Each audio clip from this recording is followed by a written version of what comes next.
پاشا صاحب اب یہ بتا دیجئے ذرا آئینی قانونی اس وقت صورتحال کیا ہے کہ جو حلقے ہیں، ارشاد صاحب نے بھی بتایا، رپورٹ بھی ہو رہا ہے، ضمیر صاحب بھی بتا رہے ہیں کہ ان کے نتائج روک دیے گئے ہیں۔ حتمی نتائج سے پہلے آپ ہائی کورٹ میں چلے جاتے ہیں، اس کی کیا اجازت ہے فارم 47 کی بنیاد پہ؟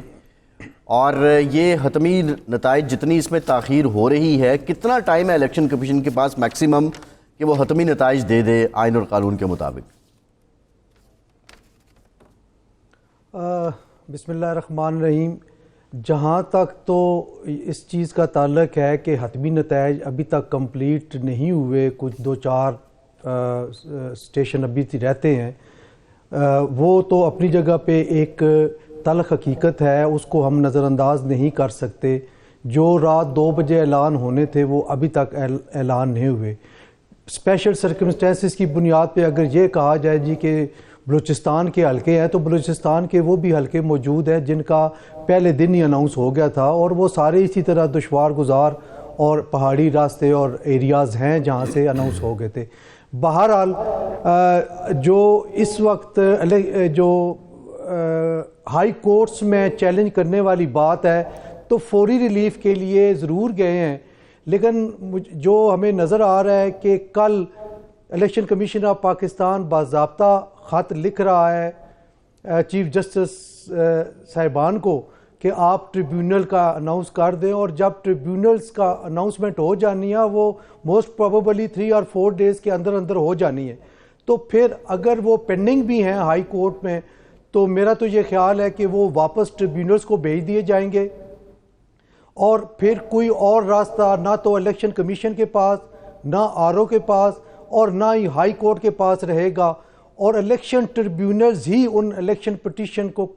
کنورٹ کر کے اس پہ سنیں گے۔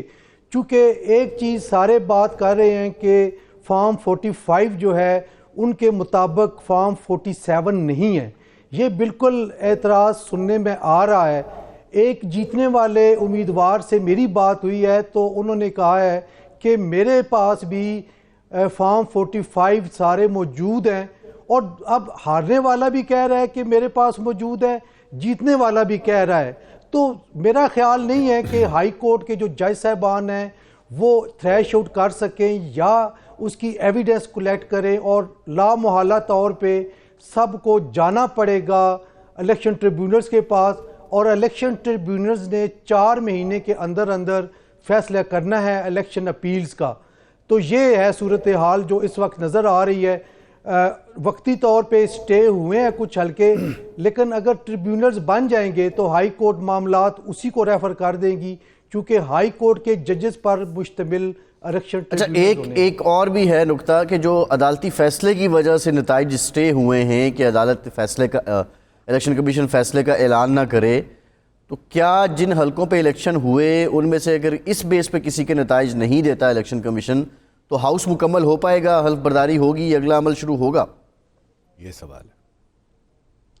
میرا خیال ہے کہ ہاؤس جو ہے وہ سٹارٹ ہو جائے گا، اس کے لیے کوئی رکاوٹ نہیں ہے۔ چاہے جس طرح میں نے سنا ہے کہ رؤف حسن صاحب جو ترجمان ہے پی ٹی آئی کے، انہوں نے یہ کہا ہے کہ جب ہم 60 حلقوں میں جائیں گے تو پھر کورٹس جو ہے وہ سٹے دے دیں گی۔ میرا نہیں خیال کہ اس بنیاد پہ جو باقی پروسیس ہے اس میں رکاوٹ ہوگی یا روکا جائے گا، وہ ساتھ ساتھ فیصلے ہو جاتے ہیں۔ کبھی آپ نے دیکھا ہے کہ الیکشن ٹریبیونلز کے پاس نمبر آف کیسز گئے ہیں تو ان کی پینڈنسی کی بنیاد پہ سارا پروسیس رک گیا ہو، میرا نہیں خیال کہ اس پہ رکے گا۔ یہ پروسیس جاری رہے گا اور اوتھ بھی ہو جائیں گے اور سارا پروسیس کمپلیٹ ہو جائے گا۔ پاکستان میں انتخابات ہو چکے، تقریباً نتائج بھی اب مکمل ہو چکے ہیں۔ قومی اسمبلی کی ایک نشست ہے جس پر ابھی تک نتیجہ موصول نہیں ہوا ہے۔ باقی جو ہے وہ پارٹی پوزیشن بھی کلیئر ہے۔ جو انڈیپینڈنٹ ہیں بالخصوص پی ٹی آئی کے جو انڈیپینڈنٹ ہیں وہ سر فہرست ہیں، اس کے بعد دیکھا جائے تو مسلم لیگ نون کا نمبر بنتا ہے، اور پھر پیپلز پارٹی کو سبقت حاصل ہے۔ یہ 3 بڑی جماعتیں بن کے ابھری ہیں ان انتخابات میں، اور ساتھ ہی ساتھ جو دوسرا مرحلہ ہے سیاسی جماعتوں کی طرف سے انتخابی نتائج کو بھی چیلنج کیا جا رہا ہے۔ جو پی ٹی آئی کے انڈیپینڈنٹ ہیں بڑی تعداد میں انہوں نے لاہور کے نتیجوں کو چیلنج کیا ہے، نواز شریف نے NA-15 پہ جہاں انہیں شکست ہوئی شہزادہ گستاصب سے، اس نتیجے کو چیلنج کیا ہے، اور ابھی بھی الیکشن کمیشن جو ہے وہ ان درخواستوں کو نمٹا رہا ہے، سن رہا ہے۔ بہت بڑی تعداد میں پاکستان تحریک انصاف کے جو آزاد امیدوار ہیں وہ یہ شکوہ کر رہے ہیں کہ فارم 45 کی بنیاد پہ فارم 47 پہ نتائج مرتب نہیں کیے گئے ہیں۔ ساتھ ہی ساتھ جہاں لاہور ہائی کورٹ میں ڈائریکٹلی جو ہیں وہ بہت سے انڈیپینڈنٹس رابطہ کر رہے ہیں، انہوں نے درخواست دی ہے۔ سوال یہ بھی ہے کہ جب الیکشن ٹریبیونل ہیں تو پھر آپ اپر کورٹ میں کیوں جا رہے ہیں، اور سوال یہ بھی ہے کہ الیکشن ٹریبیونل کے جو ماضی کا ریکارڈ ہے اس کو دیکھتے ہوئے اب کیا اپر کورٹ میں جانا ہی ایک واحد راستہ بچتا تھا، اور جو ٹائم فریم ہے وہ کتنا ہے، ٹریبیونل کو کتنے ٹائم میں فیصلہ کرنا ہوتا ہے۔ پاشا صاحب، یہ جو 77 ہے اس وقت PMLN اور 92 ہیں PTI backed independent, PTI backed independent کی تو کوئی ایسی صورتحال نظر نہیں آتی ہے کہ ریزرو سیٹس ان کو ملیں، اگر کوئی ہے صورتحال تو وہ آپ بتا دیں۔ نمبر 2 تھنگ از دیٹ کہ جو PMLN ہے اب اس تناسب سے، کیونکہ 3.8 بنتا ہے، اگر 3.8 MNAs بنے تو ایک ریزرو سیٹ آتی ہے، تو اگر 77 پہ ہی لاک کر دیں تو آپ کی نظر میں مسلم لیگ نون کی اسمبلی کے اندر نشستیں کتنی ہو جائیں گی؟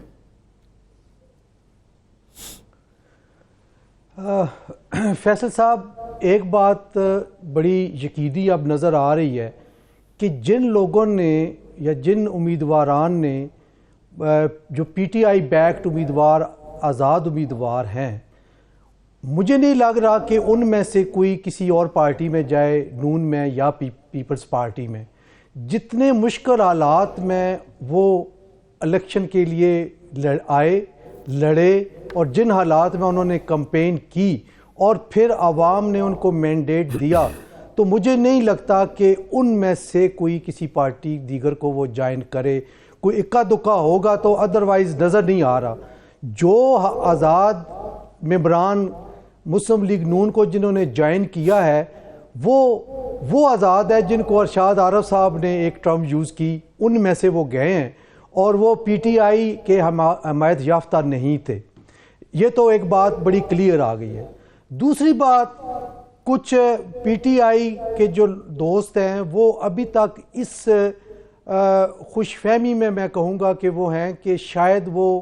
واپس PTI میں جانے سے ان کے جو لیڈی سیٹس ہیں اور مائنورٹی کی سیٹس ہیں وہ ان کو مل جائیں گی۔ میرا خیال ہے کہ چونکہ PTI بطور جماعت رجسٹرڈ تو ضرور ہے، لیکن سمبل نہ ہونے کی وجہ سے اس الیکشن کے الیکٹورل پروسیس سے وہ آؤٹ ہو چکے ہیں، تو اس میں نہیں جائیں گے تو ان کو لا محالہ طور پہ کسی اور پارٹی میں جانا پڑے گا، اور وہاں سے ان کو کیا ملتا ہے یہ بھی ایک کوسچن مارک ہے۔ لیکن اگر ڈیلے کریں گے تو یہ نہ ہو کہ یہ بس بھی وہ مس کر دے۔ یہ بڑی امپورٹنٹ بات ہے۔